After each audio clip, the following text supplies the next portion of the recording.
नमस्कार, जनता टीवी देख रहे हैं आप और मैं हूं आपके साथ रितेश कुमार गौतम। और विस्तार से बात करेंगे तमाम उत्तराखंड की खबरों की। और शुरुआत एक महत्वपूर्ण खबर के साथ। अल्मोड़ा में मुख्यमंत्री पुष्कर सिंह धामी ने आज रोड शो किया और इस दौरान सांस्कृतिक परिधान पहने महिलाओं और पुरुषों ने मुख्यमंत्री का अभिनंदन किया। यह रोड शो पलटन बाजार से शुरू होकर थाना बाजार, जौहरी बाजार, गंगोला मोहल्ला, मिलन चौक होते हुए शिखर तिराहे पर खत्म हुआ। रोड शो के दौरान पूरा बाजार मुख्यमंत्री पुष्कर सिंह धामी जिंदाबाद के नारों से गूंज उठा। तो वहीं अल्मोड़ा में मुख्यमंत्री पुष्कर सिंह धामी हवाल बाग में आयोजित आजीविका महोत्सव में भी शामिल हुए, जहां उन्होंने कई विकास परियोजनाओं का लोकार्पण और शिलान्यास किया। साथ ही सीएम ने लाभार्थियों के साथ मुलाकात कर उनसे संवाद किया और महोत्सव में शिल्पकार गैलरी और विभागीय स्टॉल्स का निरीक्षण भी करते नजर आए।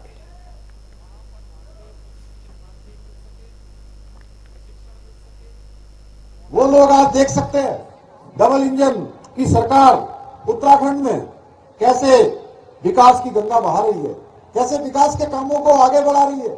जिन कामों के बारे में पहले सोचा भी नहीं जाता था, वो सारे के सारे काम आज धरातल पर साकार हो रहे हैं, धरातल पर उतर रहे हैं।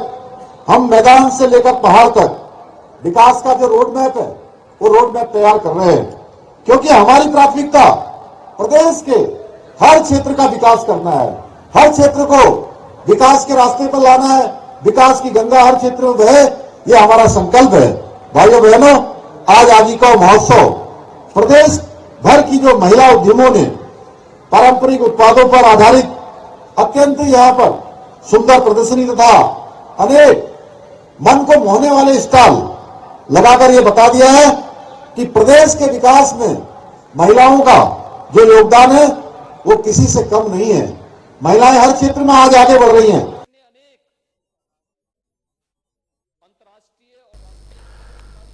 तो वहीं हल्द्वानी में हुई हिंसा पर मुख्यमंत्री पुष्कर सिंह धामी का बयान सामने आया है।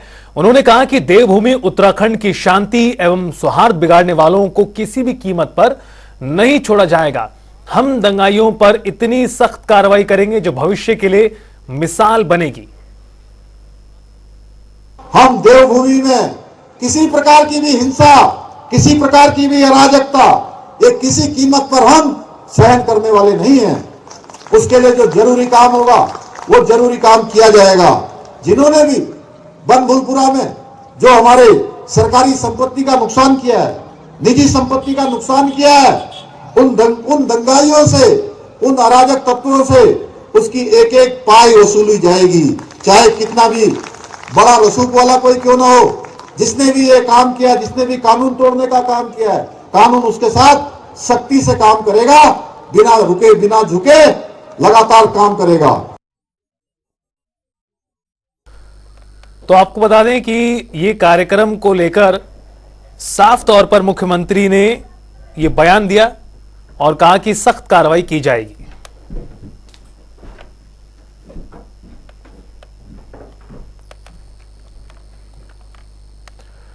विपक्षी दल इंडिया अलायंस के नेताओं के प्रतिनिधि मंडल ने राज्यपाल retired lieutenant general Gurmeet Singh से मुलाकात की और इस दौरान प्रतिनिधि मंडल ने राज्यपाल को एक ज्ञापन भी सौंपा। आपको बता दें कि ज्ञापन के माध्यम से हल्द्वानी हिंसा की न्यायिक जांच कराने की मांग की गई है, जिसको लेकर बीजेपी प्रदेश प्रवक्ता हनी पाठक का कहना है कांग्रेस हर तरीके से राजनीति कर रही है। राज्यपाल महोदय से हमने समय मांगा था क्योंकि मैं कल रात ही हल्द्वानी से वापस आ पाया हूं और बड़ी अफसोसजनक घटना है। हमने मांग की है कि जो ऐसे लोग हैं, उपद्रवी लोग हैं जिन्होंने माहौल खराब किया, उनके खिलाफ सख्त कानूनी कार्रवाई होनी चाहिए। और हमने हाईकोर्ट के सिटिंग जज के देखरेख में एक जांच की मांग की है कि इसमें पूरी तरीके से प्रशासन की चूक है। कुछ लोग इसको लगातार हिंदू मुसलमानों के दंगे के रूप में प्रसारित करने की कोशिश कर रहे हैं, उसको रोक लगाने की बात की है, क्योंकि ये पूरी तरीके से प्रशासन वर्सेस पब्लिक का झगड़ा है। अब राजनीति कर रही है का क्या मतलब हुआ? कांग्रेस तो हर चीजों में राजनीति ही करती चली आ रही है। इनको असल में एक कहावत है इनके लिए कि ये हर चीज को कैंसिल प्रथा इनके यहाँ चल रही है कि कोई भी अच्छी चीज होती है या कोई भी बात होती है तो ये कैंसिल प्रथा की तरफ चले जाते हैं। तो जिस तरीके से हमारे यशस्वी मुख्यमंत्री श्री पुष्कर सिंह धामी जी लगातार उस हल्द्वानी बनभूलपुरा कांड में निगरानी बनाए हुए। उत्तराखंड के पूर्व मुख्यमंत्री हरीश रावत ने हल्द्वानी में हुई घटना को दुर्भाग्यपूर्ण बताया और लोगों से शांति संयम बरतने की भी अपील की। हरीश रावत ने कहा कि इस घटनाक्रम की जब पूरी जानकारी आएगी तो बहुत सारे लोगों को शर्मिंदा होना पड़ेगा। साथ ही हरीश रावत ने आरोप लगाया कि बीजेपी सरकार के राज में श्रमिकों का उत्पीड़न किया जा रहा है। इसके साथ उन्होंने सरकार से श्रम कानूनों में बदलाव करने और सिडकुल और BHEL में रोजगार बढ़ाने की भी मांग की। अत्यधिक दुखद, बहुत ही दुर्भाग्यपूर्ण है, बहुत चिंताजनक घटना है और उस पर किसका दोष है, कौन कहां पर खड़ा है, किसकी लापरवाही से कैसे हुआ, वो सब पर बाद में बात करेंगे। अभी तो वहाँ शांति की दरकरार है और हम निरंतर अपील कर रहे हैं लोगों से। मैंने बहुत सारे लोगों से बातचीत भी की है कि भाई वहाँ जो है शांति कायम करवाएं। हल्द्वानी हमारी शान है, हमारे कुमाऊं का प्रवेश द्वार है, राज्य की कॉमर्शियल राजधानी है, तो वहाँ जो कुछ हुआ है वो बहुत दुखद है। मैं अभी इस पर कोई टिप्पणी नहीं करना चाहूँगा, लेकिन मैं इतना ज़रूर कहूँगा कि ये सारा घटनाक्रम बहुत दुर्भाग्यपूर्ण है और जब इस घटनाक्रम की पूरी जानकारी आएगी तो बहुत सारे लोगों को शर्मिंदा होना पड़ेगा। हल्द्वानी में हुई हिंसा में कई पुलिसकर्मी घायल हुए हैं, तो वहीं इस हिंसा के बाद बयानों का दौर भी जारी है। इस कड़ी में नेता प्रतिपक्ष यशपाल आर्य का भी बयान आया। उन्होंने कहा कि सरकार पर निशाना साधा। सुनिए। ड्रोन से निगरानी होती है, ड्रोन से निगरानी की जाती है कि वहां के हालात कैसे हैं, तब जाना चाहिए था। आधी अधूरी तैयारी के साथ वहां गए और इस तरह की आगजनी, वहां पर मौतें, घायल लोग, और आज भी वहां पर कर्फ्यू लगा है और ऐसे हालात में वहां की क्या स्थिति होगी। जो गरीब लोग हैं, जो हैंड टू माउथ हैं, वो अपनी रोजी रोटी के लिए बाहर निकलते हैं।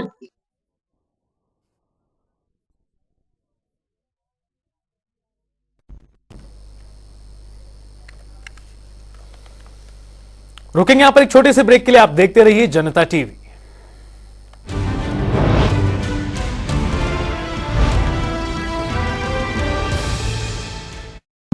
जाने कब से रहते हैं खामोश निगाहों में सपने, जाने कैसा होगा मंजर जब पूरे होंगे ये सपने।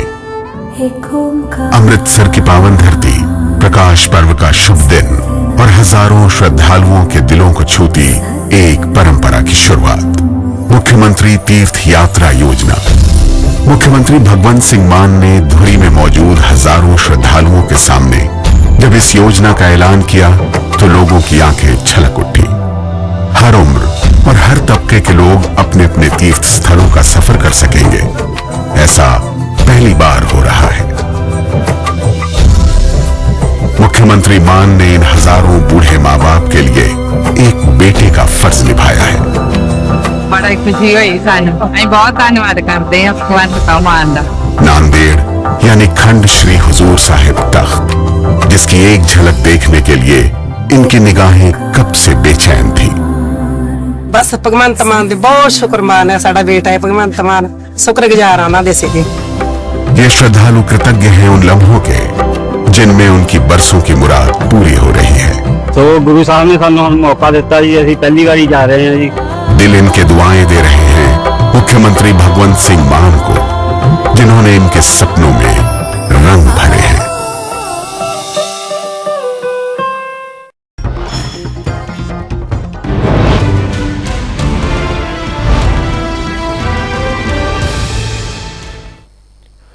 ब्रेक के बाद स्वागत है। खबरों में आगे बढ़ेंगे, जहां पर रुड़की की कोर यूनिवर्सिटी में भारत ज्ञान समागम 2024 कार्यक्रम का आयोजन हुआ, जिसमें मुख्य अतिथि के तौर पर उत्तराखंड के राज्यपाल लेफ्टिनेंट जनरल गुरमीत सिंह ने शिरकत की और इस दौरान उन्हें गार्ड ऑफ ऑनर की सलामी दी गई।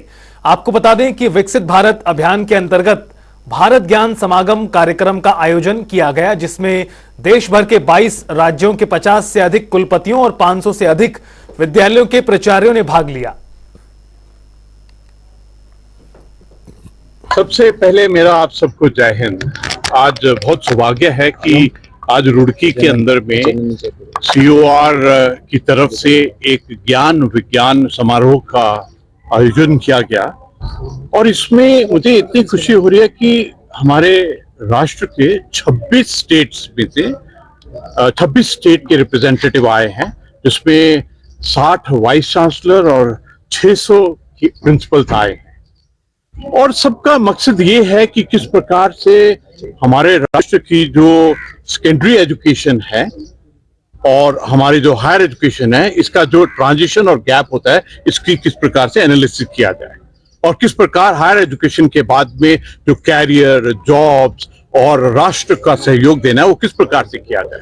मुझे ऐसा लगता है कि यहाँ पर जो मंथन और चिंतन होगा उसका हमारे राष्ट्र निर्माण के ऊपर में एक गहरा असर होने वाला है, क्योंकि आज जो मैंने सुना है, आज जो मैंने यहाँ पर सीखा है, मुझे ऐसा लगता है कि हम सबने राष्ट्र के जो सपना है, जो संकल्प है कि हम भारत को किस प्रकार 2047 के अंदर में हम अपने आप को सर्वश्रेष्ठ राष्ट्र बनाएं। प्रदेश में यूसीसी कानून को बनाने के लिए विधेयक को विधानसभा से पेश कर राज्यपाल के पास भेज दिया गया है, तो वहीं एक और जहां विपक्ष की ओर से लगातार सरकार को यूसीसी पर घेरा जा रहा है, तो वहीं दूसरी तरफ बीजेपी के नेता मुख्यमंत्री धामी का आभार प्रकट कर रहे हैं। मैं ये कहूंगा कि यूसीसी पहले तो केंद्र का सब्जेक्ट है। जब आप समान नागरिक संहिता लागू करते हैं तो उसमें बहुत जरूरी होता है कि आपको आर्टिकल्स को चेंज करना पड़ेगा संविधान के, और उसके लिए लोकसभा और राज्यसभा से उसको पास करना आवश्यक होता है। तो एक अनावश्यक कदम था और मेरा ये मानना है कि राजनीतिक कदम था, क्योंकि 10 साल में केंद्र में अमित शाह और नरेंद्र मोदी इसको लागू नहीं कर पाए, इसलिए फेस सेविंग के लिए इसको करा गया है। और जनजाति को बाहर रखें या किसी को भी बाहर रखें तो फिर वो यूसीसी कैसे हो? भारत के नागरिकों में से कोई भी नागरिक अगर उस कानून से बाहर है तो फिर वो यूनिफॉर्म सिविल कोड कैसे हुआ? तो पूरा शब्द ही चेंज हो गया। तो ये भी है। और दूसरा, इसमें कोई नई चीज नहीं आई है। बेटियों को अधिकार सुप्रीम कोर्ट पहले दे चुकी, 2 शादियों के खिलाफ सुप्रीम कोर्ट पहले निर्णय दे चुकी, 3 तलाक में सुप्रीम कोर्ट में पहले निर्णय हो चुका, और लिव इन रिलेशनशिप उत्तराखंड के लिए तो वैसे भी हमारे किसी काम की नहीं है, और लिव इन रिलेशनशिप पे भी सुप्रीम कोर्ट से आदेश आ चुके हैं। तो कोई नई चीज इस पूरे उसमें नहीं है, इसलिए इस पर बहुत ज्यादा चर्चा की आवश्यकता हमको नहीं। सबसे पहले तो मैं आपके चैनल के माध्यम से पूरे उत्तराखंड वासियों को बहुत बहुत बधाई और शुभकामनाएं देता हूँ। उन महिलाओं को, उन बहनों को, उन माताओं को जिनके आज जो है अधिकार सुरक्षित हुए हैं, और ये सब कुछ हो पाया तो हमारे प्रदेश के यशस्वी नेतृत्व आदरणीय पुष्कर सिंह धामी जी के नेतृत्व में हुआ है। और धामी जी ने जब 2022 में जब चुनाव में गए थे तब जो है अपने मैनिफेस्टो में इसको रखा था, और ये क्योंकि उनकी व्यक्तिगत इच्छा थी कि उत्तराखंड में जो है यूसीसी कानून लाया जाए। और ये यूसीसी कानून नहीं, चाहे नकल विरोधी हो, चाहे आपका जो है 30% क्षतिज आरक्षण महिलाओं के लिए, या 10% जो आज जो है राज्य आंदोलनकारियों के लिए जो सबसे बड़ी सौगात मिली राज्य आंदोलनकारियों को, जो उनके आश्रितों के लिए जो है एक 10% जो आरक्षण देने का जो काम किया, उसके लिए मैं प्रदेश के यशस्वी मुख्यमंत्री जी का तहे दिल से धन्यवाद करना चाहता हूं। और मैं एक बात और कहना चाहता हूं कि आज ये निश्चित हो गया कि आदरणीय पुष्कर सिंह धामी के नेतृत्व में उत्तराखंड प्रदेश जो है सुरक्षित है, और आने वाले समय में जो भी उत्तराखंड के हित के लिए होगी, हमारा दायित्व है, हमारी रिस्पॉन्सिबिलिटी है कि हम उत्तराखंड के जो है विकास के लिए हम तत्पर काम करेंगे। तो वहीं उत्तराखंड कांग्रेस की नवनियुक्त प्रदेश प्रभारी कुमारी सैलजा देहरादून कांग्रेस कार्यालय पहुंची, जहां पर कांग्रेस नेताओं और कार्यकर्ताओं ने उनका स्वागत किया। इस दौरान कुमारी सैलजा ने कहा कि चुनाव का समय है और ऐसे में इस तरीके का आवागमन चलता रहता है। फिलहाल कांग्रेस की तरफ से उम्मीदवारों पर विचार किया जा रहा है। पहली सूची कुछ नहीं है, यहाँ पे हमारी सीटें हैं, हमारी केंद्रीय स्क्रीनिंग कमेटी भी है, उसके बाद सेंट्रल इलेक्शन कमेटी है, तो सबके विचार लेकर बाकी सर्वे भी करती है पार्टी। देश में एक बार फिर आरक्षण को लेकर सियासत शुरू हो गई है। दरअसल बीते दिनों प्रधानमंत्री नरेंद्र मोदी के राज्यसभा में आरक्षण पर दिए गए भाषण को कुछ लोग अपने ढंग से पेश कर रहे हैं, जिस पर उत्तराखंड भाजपा के प्रदेश उपाध्यक्ष और बीजेपी के पूर्व विधायक देशराज कर्णवाल ने कड़ा रुख अख्तियार कर लिया है। उन्होंने कहा कि प्रधानमंत्री ने तत्कालीन प्रधानमंत्री पंडित जवाहरलाल नेहरू के पत्र को अपने भाषण में कोट किया था, लेकिन कुछ लोग उसे गलत ढंग से पेश कर रहे हैं। देशराज ने चेतावनी दी है कि यदि ये लोग अपनी हरकतों से बाज नहीं आए तो उनके खिलाफ एफआईआर दर्ज कराई जाएगी। देखिए, मोदी जी ने जो राज्यसभा में कहा कि पंडित नेहरू तत्कालीन प्रधानमंत्री द्वारा सभी मुख्यमंत्रियों को पत्र लिखकर यह कहा गया था कि आरक्षण नहीं होना चाहिए, और यहां तक उन्होंने कहा कि नौकरियों में तो बिल्कुल नहीं, क्योंकि नौकरियों में अगर आरक्षण होगा तो वो आरक्षण के तहत वो लोग काम ठीक ठाक नहीं कर पाएंगे।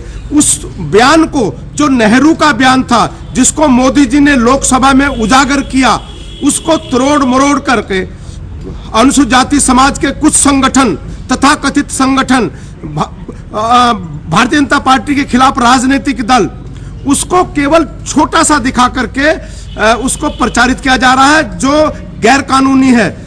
मैं उन सभी राजनीतिक या राजनीतिक संगठनों से कहना चाहता हूं, या तो वो उसे वायरल ना करे उस बयान को, नहीं तो उनके खिलाफ एफआईआर दर्ज मैं करूंगा, क्योंकि वो जो उन्होंने कोट किया है मोदी जी ने राज्यसभा के अंदर, वो नेहरू जी का भाषण था, तत्कालीन प्रधानमंत्री, मुख्यमंत्रियों को लिखी गई चिट्ठी थी। प्रदेश में मुस्लिम वोटरों को साधने के लिए भारतीय जनता पार्टी ने अल्पसंख्यक स्नेह संवाद यात्रा निकाली है, जिसका समापन आज विकास नगर के सहसपुर में हो गया। और इस कार्यक्रम में विकास नगर विधायक मुन्ना सिंह चौहान, सहसपुर विधायक सहदेव सिंह पुंडीर समेत तमाम बीजेपी के नेता कार्यकर्ता मौजूद रहे। जनता पार्टी की स्नेह संवाद यात्रा अल्पसंख्यक समाज के बीच से होती हुई आज यहाँ पहुंची। 15 दिन बाद ये यात्रा का यहाँ समापन हुआ है। मुझे लगता है कि एक ईमानदार कोशिश मोर्चा के अध्यक्ष इंतजार हुसैन जी द्वारा ये की गई है, और सब लोगों को मैं दिल की गहराइयों से बधाई देता हूँ कि एक मुस्लिम समाज के बीच में जाते हुए जिस तरह से अपनी बात को रखा गया है, उससे साफ स्पष्ट होता है। तो वहीं उत्तराखंड विधानसभा का बजट सत्र 26 फरवरी को होने की संभावना है। बजट सत्र को लेकर उपनेता प्रतिपक्ष भुवन कापड़ी का बयान आया है। उन्होंने कहा कि भारतीय जनता पार्टी की सरकार सिर्फ खाना पूर्ति के लिए सत्र न चलाए, साथ ही उन्होंने सरकार पर जनता की समस्याओं से भागने का भी आरोप लगाया। देखिए, पहले तो मैं ये कहूंगा, भारतीय जनता पार्टी की जो सरकार है, पहले वो सत्र और उसमें भी बजट सत्र का मतलब समझ ले। सिर्फ खाना पूर्ति के लिए सत्र न चलाए। बहुत सारे राज्य हैं जिनके यहाँ हमारे बराबर विधायक हैं, कहीं 70 हैं, कहीं 80 हैं, कहीं 90 हैं। वहां बजट सत्र 3-3 हफ्ते चलता है, और उत्तराखंड का बजट सत्र 3 दिन चलता है। सरकार के पास बिजनेस नहीं होता। सरकार बजट सत्र के दौरान जो कार्य स्थगन के प्रस्ताव लगते हैं, उस पर चर्चा होती है, प्रश्नकाल पर चर्चा होती है, उससे भागना चाहती है। और खबरों में आगे बढ़ेंगे, रुख करेंगे अगली बड़ी खबर का, जहां लोकसभा चुनाव की तैयारियों में जुटी कांग्रेस अब महानगर स्तर पर अपनी तैयारियों को धार देने का काम कर रही है। पूर्व कैबिनेट मंत्री प्रसाद मैथानी ने बताया कि चुनाव की तैयारी को लेकर महानगर स्तर पर बैठक की गई है, जिसमें महानगर अध्यक्ष सहित कई पदाधिकारी मौजूद रहे, जहां कई मुद्दों को लेकर बातचीत की गई। हमारे महानगर अध्यक्ष जी और हमारे वरिष्ठ साथीगण सब थे, सभासद थे, तो हमने यही महानगर की जो बूथ कमेटियां हैं, महानगर की जो तैयारी है चुनाव की, उसी के सिलसिले में हमने बैठक की। बैठक जरा लंबी चलनी थी, लेकिन दुर्भाग्य से हमारे बीच में हमारी कांग्रेस की कार्यकर्ती जो थी यहाँ पे, जो सेवा दल में काम करती थी, उनका अचानक देहांत हो गया। इस वजह से हमने इस प्रोग्राम को स्थगित किया। तो वहीं दून महानगर सिटी बस सेवा सोसाइटी के तत्वाधान में आरटीओ सुनील कुमार के खिलाफ मुख्यमंत्री, मुख्य सचिव और परिवहन सचिव को एक शिकायती पत्र लिखा गया है, जिसमें आरटीओ अधिकारी पर आरटीए की बैठक में खुद ही वादी और खुद ही जज बनकर निर्णय लेने का आरोप लगाया गया, जिसे लेकर सिटी बस अध्यक्ष विजय वर्धन डांडरियाल ने विशेष जानकारी दी। हमारा कहने का कि 23/12/2023 को जो है आरटी की बैठक हुई थी, जिसमें कि इनके द्वारा कुछ निर्णय लिए गए थे, जिसमें हमारा विरोध जो है इसके एजेंडे को लेके है कि इसमें आरटीए सचिव, जो आरटीओ होता है वो आरटी का सचिव होता है, उसका जो मुख्य काम होता है वो एजेंडा तैयार करता है और अध्यक्ष और मेंबरों के सामने रखता है, जिसमें कि वो डिसीजन लेते हैं। उसके बाद जो वो डिसीजन ले लेते हैं, उसके बाद आरटीओ का जो काम है, आरटीओ सचिव का, वो उसकी जिल्द तैयार करके अपने पास उस एजेंडे को रखते हैं। और चलिए अब आपको दिखाते हैं 2 मिनट में 10 बड़ी खबरें। मुख्यमंत्री धामी का अल्मोड़ा दौरा, रोड शो कर जनता का किया अभिनंदन। अल्मोड़ा में आजीविका महोत्सव कार्यक्रम, सीएम हुए शामिल। हल्द्वानी हिंसा की होगी मजिस्ट्रेट जांच, मुख्यमंत्री ने दिया आदेश।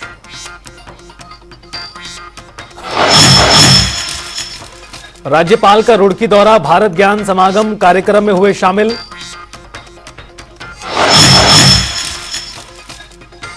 लोकसभा चुनाव की तैयारियों में जुटी कांग्रेस, प्रदेश कांग्रेस प्रभारी कुमारी सैलजा पहुंची देहरादून।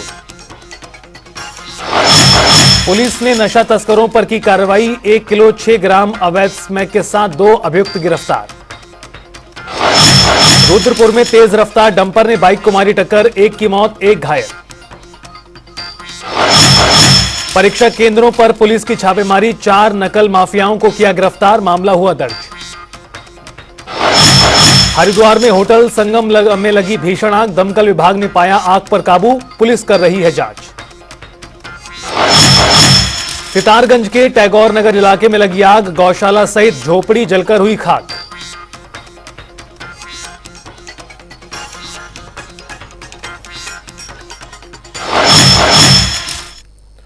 और फिलहाल इस बुलेटिन में इतना ही। वक्त तो चला एक ब्रेक का, आप देखते रहिए जनता टीवी।